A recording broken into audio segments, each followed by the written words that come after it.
واسطے دعا نہ کر، ان کے واسطے شفاعت نہ کر، ان کے واسطے بالکل میرے حضور آ کر مجھ سے دعا نہ مانگ، میں تیری نہ سنوں گا۔ ایسے خاندانوں میں ہمارا خاندان پرورش پاتا ہے، ایسے خاندانوں میں ہم تمام خاندانی زندگی گزارے، اور ایسے خاندانوں میں رہتے ہوئے ہم کہتے ہیں کہ ہم مسیحی خاندان ہیں۔ خدا کی بخشش میں موجودہ خادموں اور پرانی باتوں کے خیال میں رہتے اور غیر معبودوں کے لیے تقامت کرواتے، مخالفتیں کرتے، اور پھر آخر رزلٹ کے طور پر کہتے ہیں کہ ہم مسیحی خاندان ہیں، ہم مسیحی ہیں، ہمارے بچے مسیحی ہیں، ہم خاندان مسیحی لوگ ہیں۔ اور کلام خدا جو ہے ایسے خاندانوں کو سرکش اور باقی خاندان کہتا ہے۔ ایسے خاندانوں کو خدا کا کلام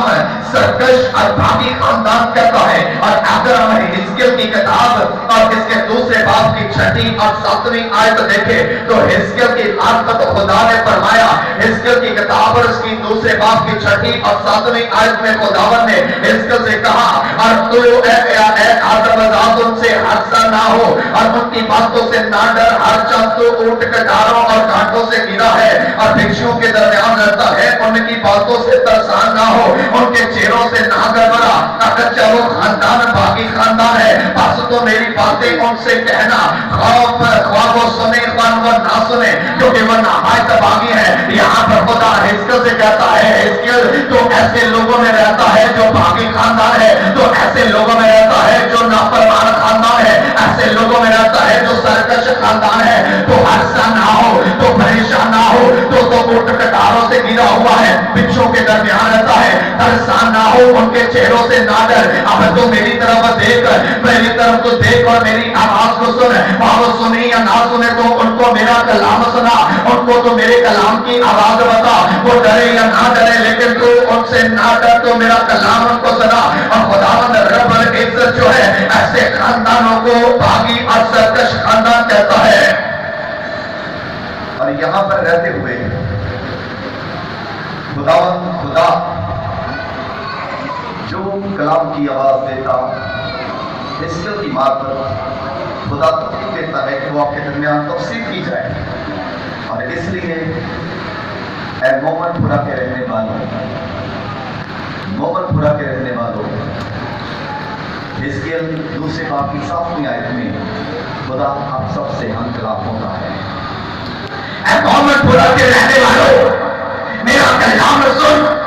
تو اس سرکش خاندان کی عادت سرکشی نہ کر، اپنا منہ کھول اور جو کچھ میں تجھے دیتا ہوں اسے کھا لے، جو کچھ تیرے پاس ہے اسے سنبھال لے، جو کچھ تیرے پاس ہے اس کا اقرار کر، جو میں تجھے دیتا ہوں اسے کھا، اور سرکش خاندان کی عادت سرکشی نہ کر۔ میں تمہارے درمیان اپنے لوگوں کو، اپنے بندوں کو بھیجتا اور ان کے منہ میں اپنا کلام ڈالتا، اور خدا حزقیل سے کہتا ہے تو کلام کر، وہ سنے یا نہ سنے تو ہر کر، اور ان کا کٹاروں سے گرا ہے، بچوں کے درمیان رہتا ہے، تو بھی تو کلام کیا ہے۔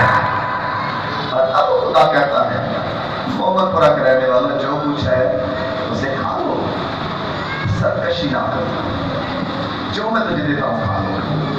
اور ہم تمام خدا کے فیصلوں کو بھی چیلنج کرتے ہیں، ہم خدا کے فیصلوں کو چیلنج کرتے ہیں، اور خدا کے فیصلے خدا ہی کے فیصلے ہیں، کسی انسان کے نہیں۔ ہم فیصلوں کو دیکھیں تو ہم یہاں پر ارادے سے نہیں آئے، ہم یہاں پر خدا کی مرضی سے۔ اس سے پہلے میں نہیں جانتا تھا محمد پورا کون ہے، اس سے پہلے میں نہیں تھا جانتا کہ شرازگل کون ہے، شرازگل یہ نہیں جانتا تھا کہ اپنے کاشف کون ہے۔ یہ خدا کا میل ہے، یہ خدا کی مرضی ہے، یہ خدا کا منصوبہ ہے، اور ہم خدا کے منصوبوں کو چیلنج کرتے ہیں، ہم خدا کے منصوبوں کو اپنے چیلنج میں رکھتے ہیں، اور خداوند کے نام پر خدمت کرنے والے اور یہاں پر آ کر کلام سنانا جو ہے وہ ہماری مرضی میں شامل نہیں ہے، خدا کی مرضی میں ہے۔ اور جب خدا چاہتا ہے کہ یہاں پر خدا کی مرضی کے موافق کلام سنایا جائے، اور پچھلے اتوار فادرس ڈے تھا، اور فادرس ڈے پر میں نے دیکھا اور میں نے اپنی آنکھوں سے دیکھا بہت سارے